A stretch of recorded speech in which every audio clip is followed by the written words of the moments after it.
बेमोसम पावसान राज्यातल्या कांय वाठारांत बरीच धुवाकूळ घाल्या। गडगड, वीज आनी वादळी वाऱ्या सयत कांय सुवातींनी घोग्यांनी पावस पडलो। दिवचलमये वाठारांत झाडां कोसळपाच्या घडणुकां सयत लायटीच्या खांब्याचे लुकसाण जाल्ल्याचे घडणुको उक्ताडार आयल्यात। तशेंच कांय घरांचेरय हाचो फटको बसला। पळयात।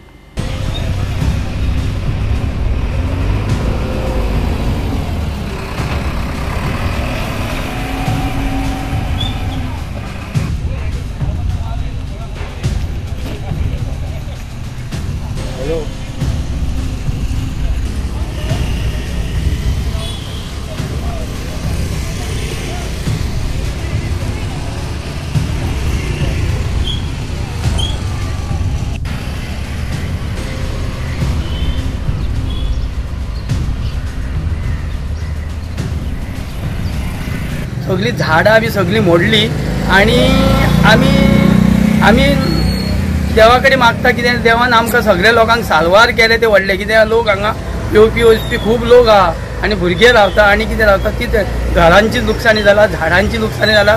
अंदाजे आमी सांगना 15-20 लाख तरी लुकसाणी जाल्या, पूण ती कितें कळना। आतां काळोख जाल्लो आहा तरी पूण कितली झाडां पडल्या? झाडां खुबशीं मोडल्या, आंबे चडशे मोडल्या, केळमे मोडल्या, माडयो मोडल्या। आमी सांगूंक शकना, फाल्यां तुमकां आमी दाखोवंक शकता। लायट बी आतां ही लायट ना, आतां केन्ना लायट येत ती आमी सांगूंक शकना, कित्याक खांबे मोडल्या, सगळे मोडले। आतां आमकां काळोखानच रावचें पडटलें। कोणाक कितें जावंक ना, कोणाक कितें जावंक ना ती हे मोठे उपकार आमचे म्हणटा। काल अचानक जे वारे आणि जे पावस येयले, असो वारो पावस म्हज्या आयुश्यान मी केन्ना पळोवंक ना। म्हणजे कोणाचें छप्पर कोणाच्या घरान येवर पडप अशें हे पयलींच फावट घटना घडली। त्या वेळार 5-5:30 टायम म्हणजे भुरगे खेळ्ळा आसले आणि अचानक ह्या छप्पराचे हांगा येवन पडप खरी एक दुर्घटना जातली मोठी।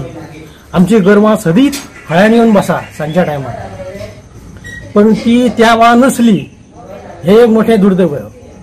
आणि मागीर भुरगीं सुद्दां आमची मागीर त्या वादळाक लागून भितर गेली म्हणून सुटली। गाडयो आमच्यो सदींच दारा फुडें आसता, पण ते दिसा नसल्यो म्हणून एक ते गाडयो उचल्यो। बाकी तशें मोठी काय हे तरी जावंक, पूण घराची थोडीशी मातशी तोडमोड जाली, सादारण 1.5-2 लाखाचेर लुकसाण जातली। गोवा 365 खातीर महेश गोवेकार, मनीषा जाधव आनी वैष्णवी साळगांवकार।